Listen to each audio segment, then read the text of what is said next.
Middle of the Road with Chris Allen and Jason E. Jones. And Jason E. Jones, yay! Excited time. Oh, I think I have that sound effect if you want it. Chris.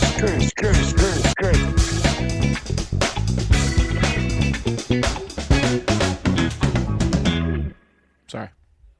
That sounded like 78 porn. Right? I hit the wrong button. I got an applause button somewhere. Dun, dun, dun. All right. Chris. Yes. We have. We love you, Chris. We love you. Oh my God, I've got all your albums.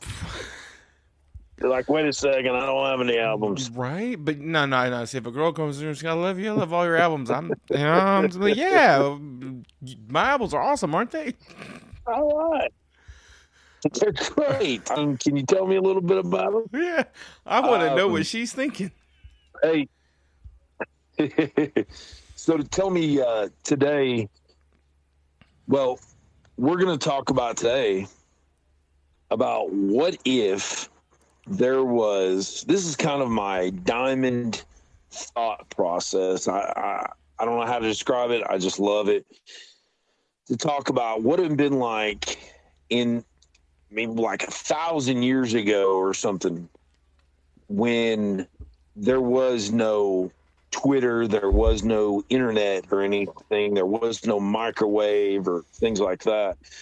What if there was? Would we have the Magna Carta, where it's the first official document of what we know today as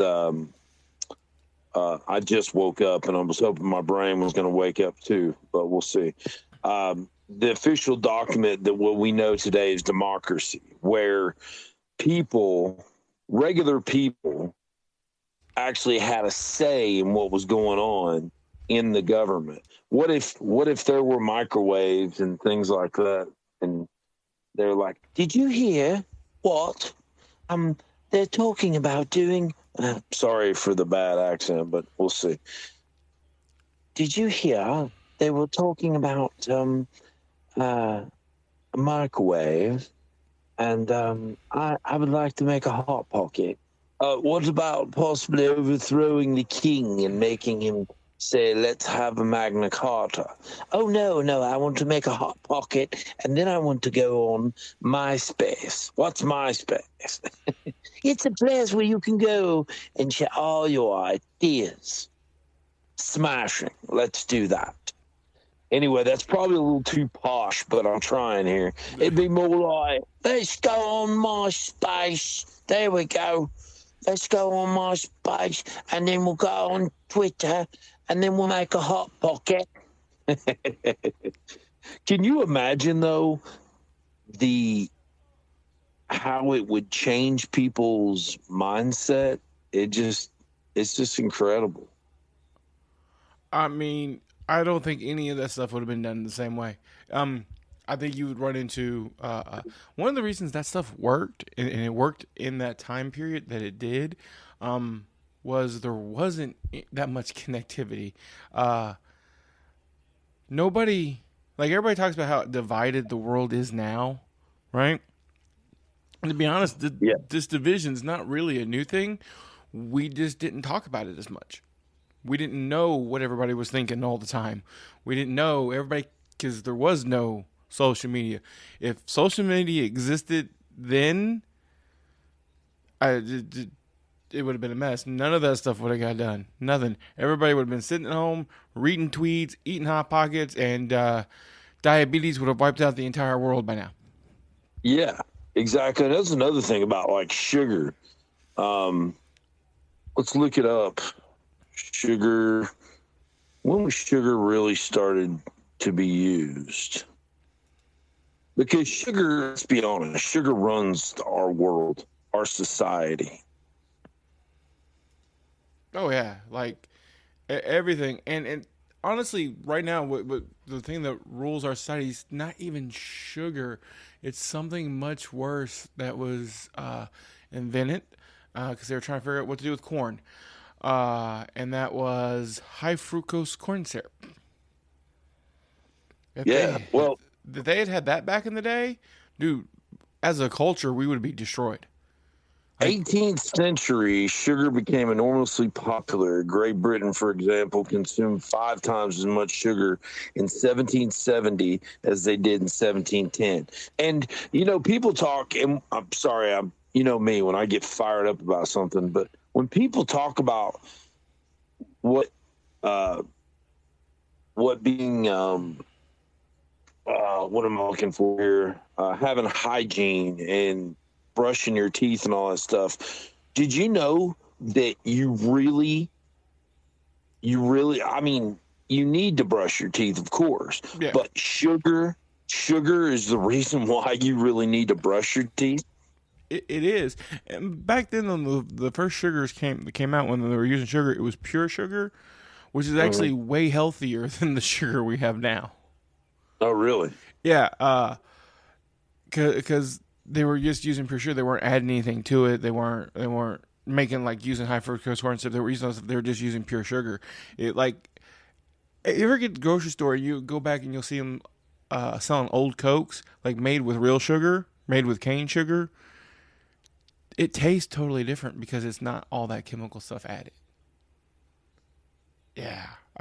If we was to take the technology we have now and just whip it back on, say, the French with their pastries and croissants and all that good stuff, that would have they would have never left there. They all would have gotten fat and died.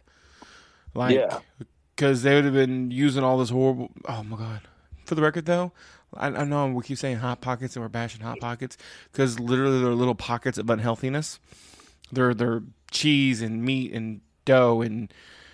It makes you want a Hot Pocket, doesn't it? They're delicious though, right? Once you get past the lava stage, they're good.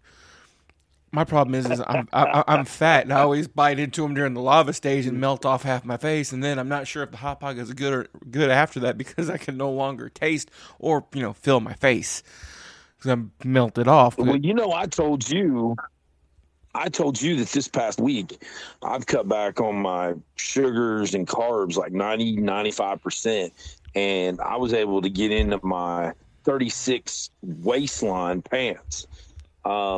Congrats, Skinny. I don't like it you anymore. Oh yeah. Well, thank you. I'm gonna get out of the fat club.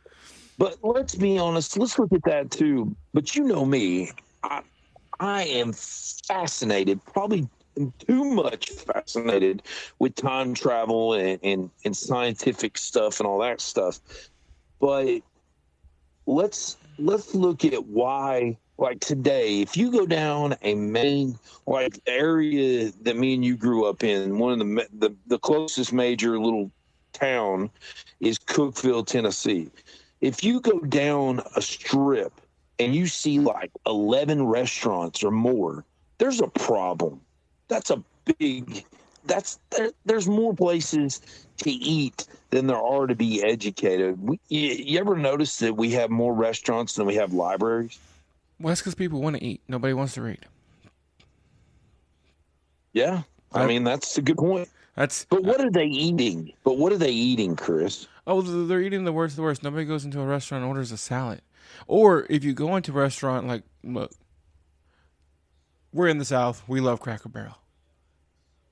Yeah. Cracker Barrel's great. I've got to tell you, bro, I go to Cracker Barrel, order grilled cheese and French fries. Mm-hmm. Well, I'm not a Cracker Barrel big time fan. I know that's blasphemy. That is blasphemy. Oh my God, I'm not a giant Cracker Barrel fan either. But the point I'm making is you go in the Cracker Barrel and they have they have a salad. They do, and you can order their salad. Right. And when they bring you that salad, they bring it in a trough because. I don't want to call it a plate because if it takes up half the table, it's not a plate. It has so much bacon, cheese, and unhealthy things in it. You'd be better off just eating a normal sized burger than finishing what they call a salad.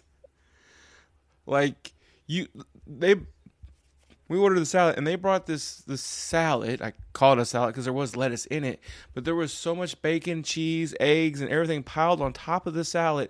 Fried chicken. It had fried chicken on it. They used chicken, cut up a piece of fried chicken, put it on top of the salad, that you couldn't see lettuce. And the plate weighed every bit of 1.5 pounds, like of stuff, of food. And I'm like, I'm going to eat all of it because I'm fat, but I'm like, I thought I was doing good ordering the salad, and like you could taste the grease in the fried chicken that was on top of the salad. I'm like, in the South, it's you have to deep fry everything. They'd probably deep fry the lettuce if they thought they could get away with it, but it wilts. I tried, and that's what happens when you go to a restaurant. Like it's really hard to eat healthy, and pretty much every restaurant I've ever been to.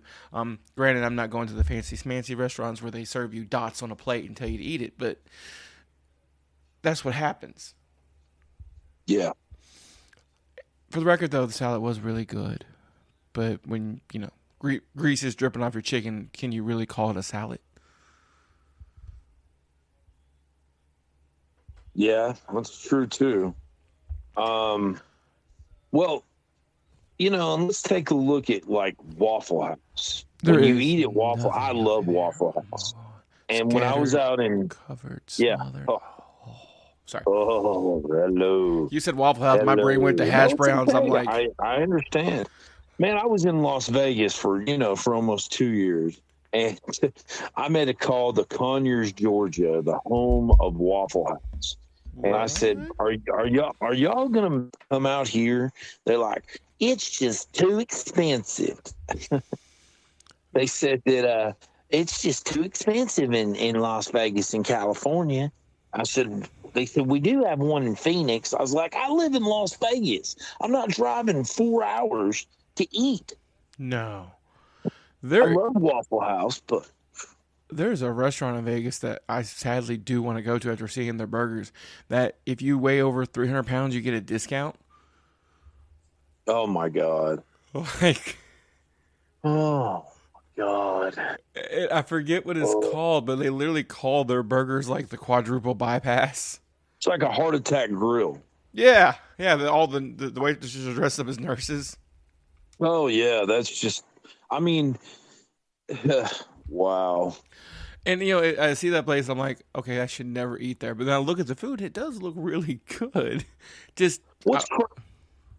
was just going to say, what's crazy is the life expectancy of human beings have increased so much now, right? Yeah, they've increased so much. But yet, we do everything we can to try to kill ourselves. I'm thoroughly convinced the only reason life expectancy is increased is because of the advances in heart medication and heart surgeries. I agree with that one. Yeah. Like, if you listen to my other show, the Chris Allen Podcast, which is now the Chris Allen Podcast, I actually just talked about my dad a lot, and he died of heart complications. I'm sorry, but he died. Really sorry. Yeah, it was rough when it happened, but in all actuality, if it wasn't for heart surgeons and heart medication, my dad would have died when he was 43, and he made it into his late 60s. But he ended up having to have a quadruple bypass, and they fixed his heart. And for all intents and purposes, if that surgery didn't exist because of the way my dad ate, because he loved a White Castle, and he's the guy who would make bacon and flip it with his bare hands and lick the grease off his fingers as he was eating it, or as he was cooking it. He probably would have literally eaten bacon grease with a spoon. He loved it so much. But the only reason he was alive to make it to the 60s was because of a heart surgeon and them going in with balloons into his heart and clearing out all the junk. If we was to take, like you said, and put microwaves and put all this food back in the day and not send them heart surgeons, life expectancy would have dropped to 40 and stayed there. Yeah. Because the only reason we live long is because of the amazing works that they have figured out how to fix bad hearts. Because we, as a society, just in general, abuse our bodies to no end. Like, it's ridiculous. Like, I know I should never go to that heart attack burger place. I know. And you know what? If I ever make it to Vegas, I'm gonna be like, just one time won't kill me. Actually, that place one time might. It might. Well, you know what's interesting is that we, if you ever, like I did it the other day, you ever eat chips so fast and you're just like, I'm so hungry. But if you think about it, will eating chips fast make you any more fuller? No, it won't. It's all a mental thing. The brain controls so much of what we do and how we think. Because if you look at it, you're okay. You're like, I gotta eat. I gotta eat. I gotta eat. Okay, well, great. You gotta eat. Well, by trying to choke yourself with food is not going to make you any more full. It's your brain telling you that you need to constantly be eating.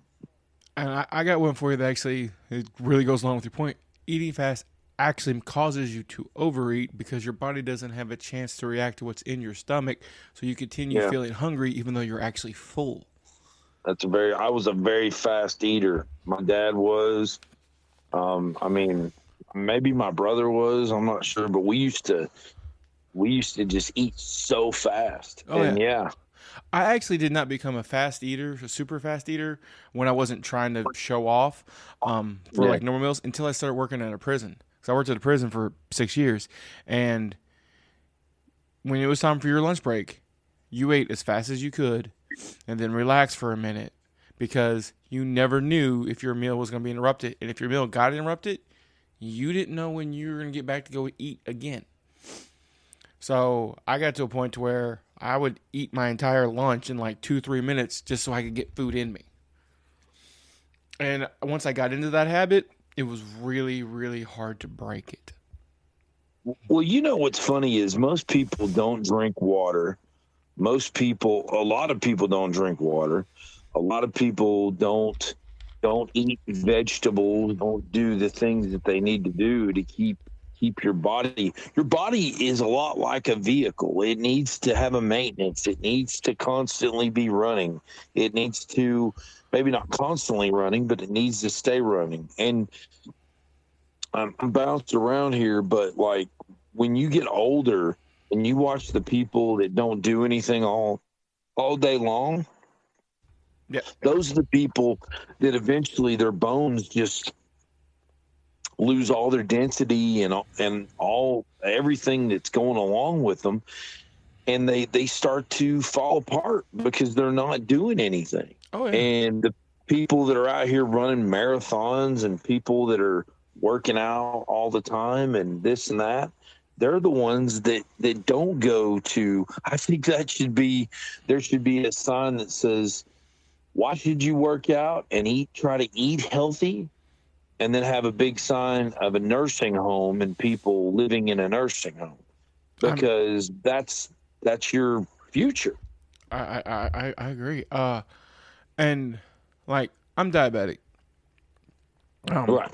I make no secret if I talk about it. I've been in the ICU now twice for it. Although the second time I'm still annoyed about because my sugar wasn't actually high, but I still went into what's something called DKA, which is where your blood basically turns into acid and starts to destroy your internal organs. Because I was drinking too much soda and not enough water was the second time it threw my blood off, which I think is ridiculous.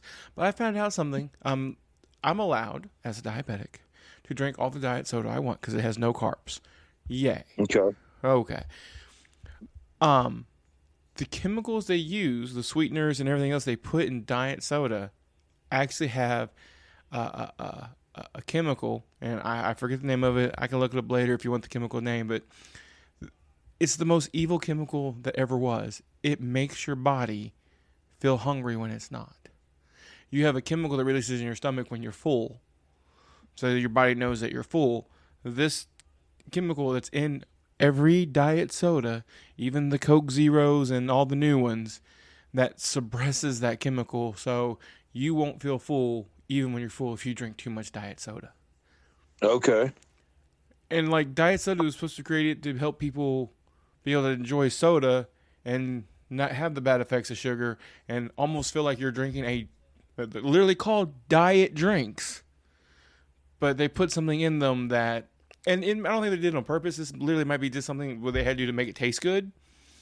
that makes you hungry. Well, doesn't diet soda have something in it that's not good for you? Every soda. There really isn't such thing as a healthy soda. It just doesn't exist. You shouldn't drink anything that comes from a chemical process. And all sodas are a version of a chemical process. Even alcohol is a version of a chemical fermentation, is a chemical process. In all honesty, your body was made to drink water, absorb water, and enjoy water. You shouldn't even drink Gatorade, Powerade, any of those. None of them. You should only drink water. Well, that comes back to that sugar thing, where we crave sugar. Yeah. Oh, it's because it's addictive. One of the reasons I'm having so much trouble not drinking soda anymore is I get physically ill if I don't. I'm so physically addicted to caffeine that if I don't drink a soda, I get headaches, I get the shakes. I literally feels like I have the flu. I become unbearable to deal with. I'm miserable. Like, it's horrible. It's not good. And that's what they've done with a lot of the foods that are so great that people want so much so you crave them, is they've literally put things into it that actually have addictive quality. Sugar is very addictive. If you go 100%, I'm not eating any sugar at all, your body crashes hard.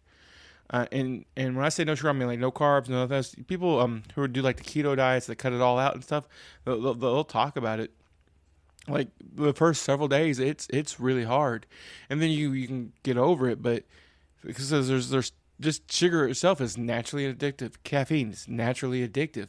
Your brain gets to the point where, like you said, you crave it, and the companies take advantage of that. So they put in more sugar than they need to because they're like, that's going to make people want this, you know. And I don't know what crack they sprinkle on White Castles, but I crave White Castles every day. Well. It's the taste. It's really not what's going in your body. It's that taste. Yeah. Your taste buds have acquired that taste for soft, greasy, and I'm not trying to get adult conversation here, but in a way, it's like everything that is pleasing to the eyes and pleasing to the lips and tongue is very, very addicting. It's soft. It's it's just you can't describe it. But again, when you mix meat, cheese, and bread, you're just asking for major problems as far as having issues doing what human beings do when they're trying to release. Oh yeah, you know what I mean. So going to the bathroom. So you're making me want to go get a Crave case right now. I'm just saying. I'm glad I'm having that impact on you. So let's talk about. So if William Wallace was busy, which is actually not Edward. Hold on, I'll think of it. Earl the Bruce. There we go. Yes. I'm proud of myself. I'm actually. I haven't been up very long. You messaged me, and I was like, okay, let's get up. Earl the Bruce, which is technically did more, for Scotland than William Wallace did. He was more of a leader and all these things than what William Wallace was, apparently. Yeah. Forget the entire Mel Gibson movie. Enjoy it as a wonderful movie of fiction. Right. No, you're right. But what if back in those days of William Wallace and Earl the Bruce and all the Scotsmen, what if they were busy watching TV instead of being out here? Because now let's switch the conversation to, why do we have entertainment? Do we have entertainment because I think in a democracy, and especially in a country that is created by the people for the people, which is now pretty much what you see on the side of a cop car that says to protect and to serve, it really doesn't mean anything anymore. And don't get me wrong, I respect what police officers do, but there's actually in the what was it, the Supreme Court came down and said that police officers do not have a obligation to protect you. They are there to keep peace. That is their job. They're not there to protect you. They're there to keep peace. And while in the process of protecting you, while keeping peace, they can protect you. But their job is not to protect you. It is to keep law and order in the communities. And I think that's kind of what we are now, by we the people, by the people.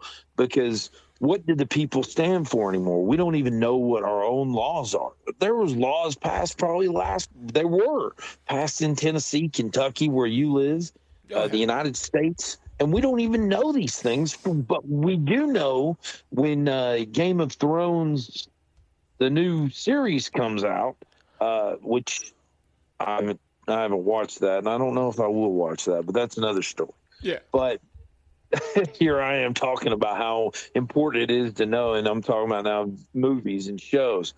But we know more about our favorite sports teams. I can tell you Hendon Hooker is not throwing an interception in like forever with the University of Tennessee in football.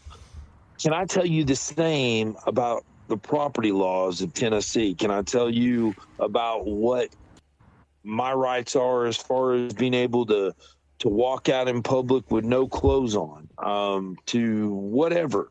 I can't tell you that much because we are so fascinated with being entertained.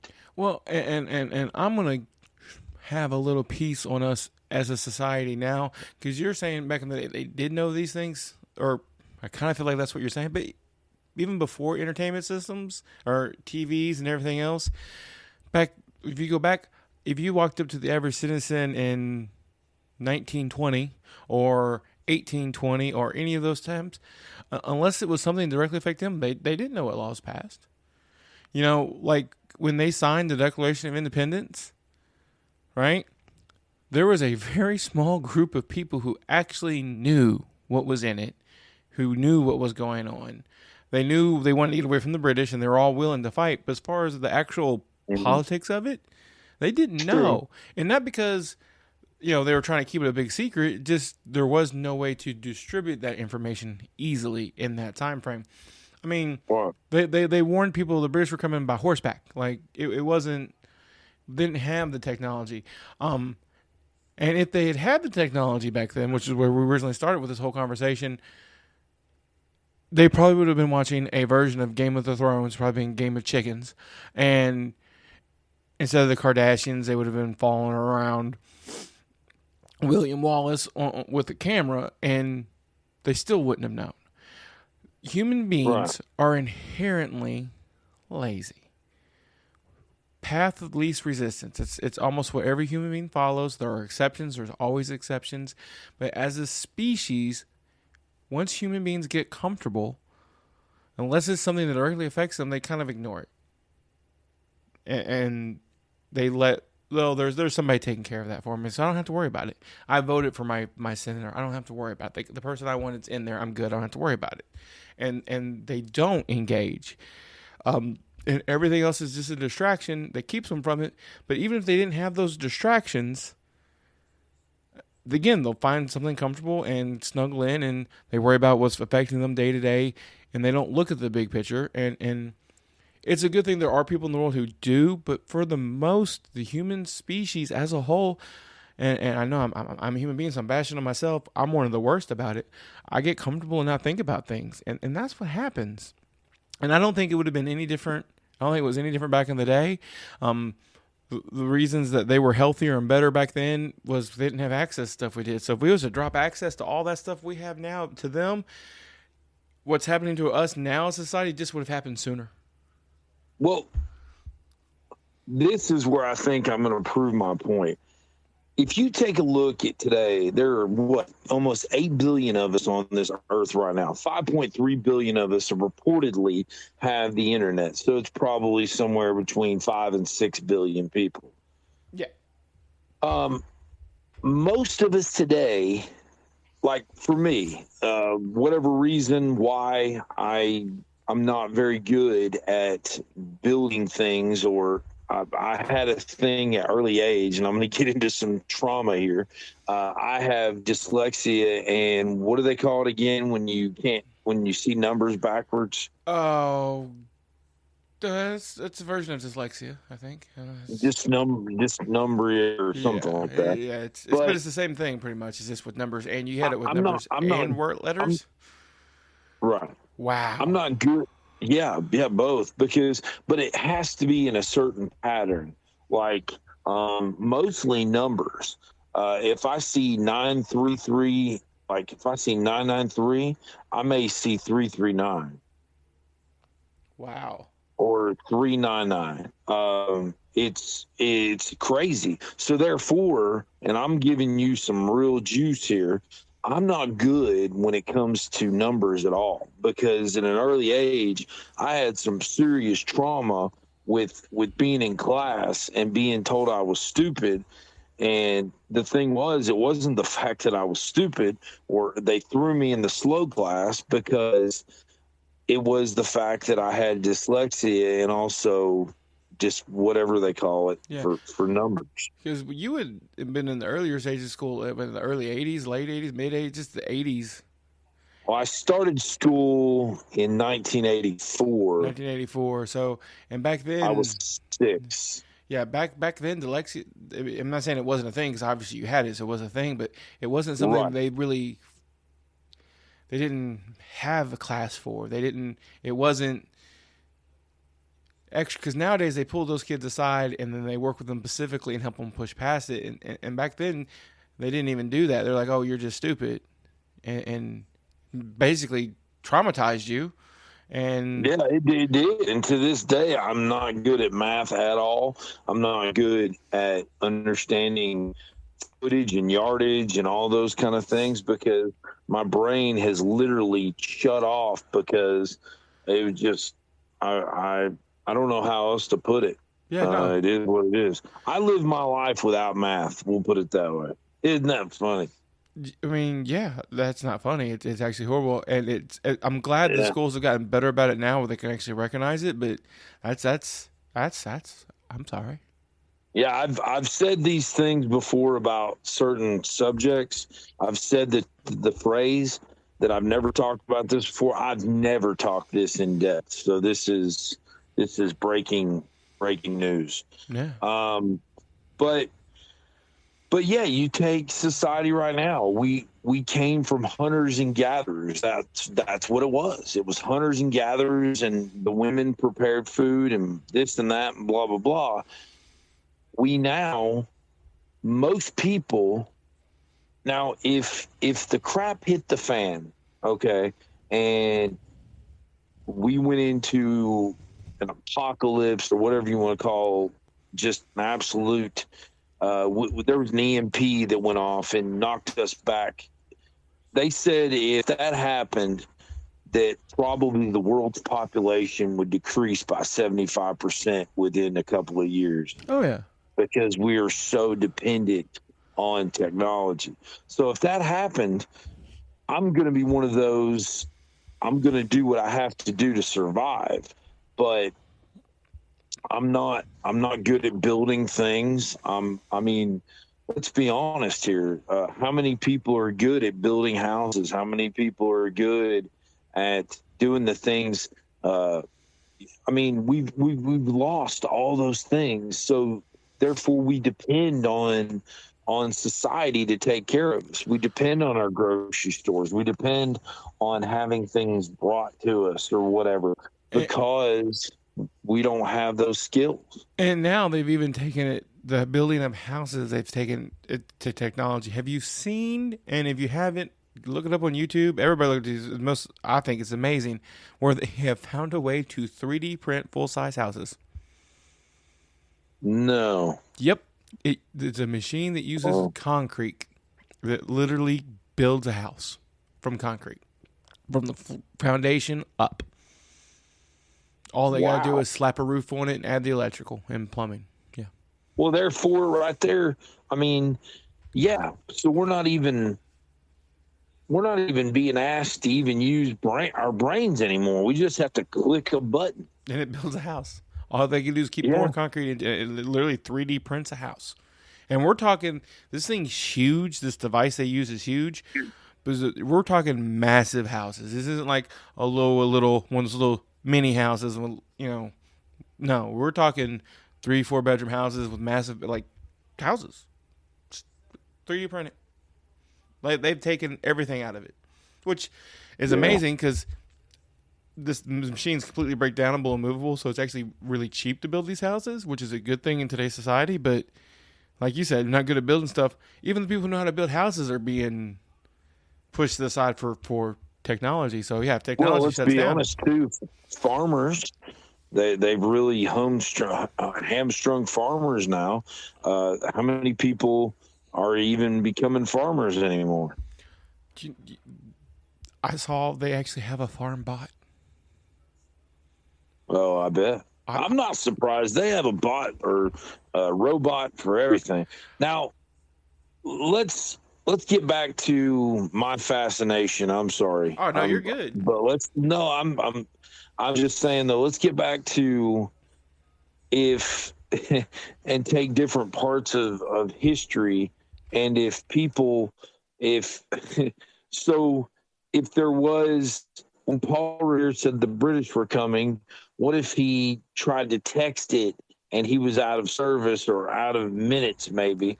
And he's like, the British are, hey, I've just got a text. It says, the British are bad people. Yeah. Well, no, the British are. If you try to tweet out if the British are coming, if he wrote coming, there'd have been like 1,000 comments. No, he's not. No, they're not. You're lying. No, they're not. What are you, stupid? What are you? Yeah. What are you, dumb? Only a crazy person would believe that the British are coming. Yeah, only one. There's only a crazy person. Exactly, and then you get somebody go, oh yeah, whatever, man. The British aren't coming. They were never coming. Yeah, you're stupid. Like, Twitter is just an absolute abhorrent thing, and it would have been just as bad then. It may have been a little bit better because everybody did believe the British were there. They might have been like, oh yeah, the British are coming. Awesome, cool. He told us. We know what to do. I actually think in that scenario, since it was an active war situation, it seems like that's the only time Twitter does good even now. Like when they had the Egyptian uprising, what was it? They called it what did they call it? Something Spring. When they had all those governments getting overthrown, and they were using Twitter. So I think it would have been more like that. I think, honestly, as long as he had minutes and had service, they would have believed it because they were in an active war. But the war would have been so different. Like, the tactics we used to win the war would have never worked. Because the reason we won that war is because the British used a traditional army tactic. And they actually cover it with a movie that Mel Gibson did and got pretty correctly, was they would get in a line and march in a line, and one squad would shoot, then the next squad would shoot while the other one was reloading, and they were wearing big, bright red jackets and marching through a field. And the American soldiers said, oh, we're not going to do that. We're gonna hide in these bushes and forget your civil proper war, because the British did everything so proper with their tea and their little pinky in the air, and we're gonna shoot you where you can't see us because we don't want to die while you're all standing there in that line. No, we're not gonna do that. Right. And had there been the technology that they have today, I don't think the British would have marched in the red. I think they would have been like, oh, we know they're in those fields over there, so we're going to be over here and shoot cannons at those bushes, and they would have used technology for that. So given that the fact the British probably actually should have won the war based on numbers and military advancement and supplies and everything they had going for them, and the reason we won was being sneaky and smart, if they had had technology, we would have lost. If they had had the Twitter and the ability to communicate on the battlefield better than what they did now or did then, we would have lost the war. We would not be America. Right. We would have been way more sad about the Queen this last couple of weeks. So, yeah. So with that being said, I talked about when I first talked to you this morning, I'm talking about something very controversial, but I do want to kind of get into a little bit is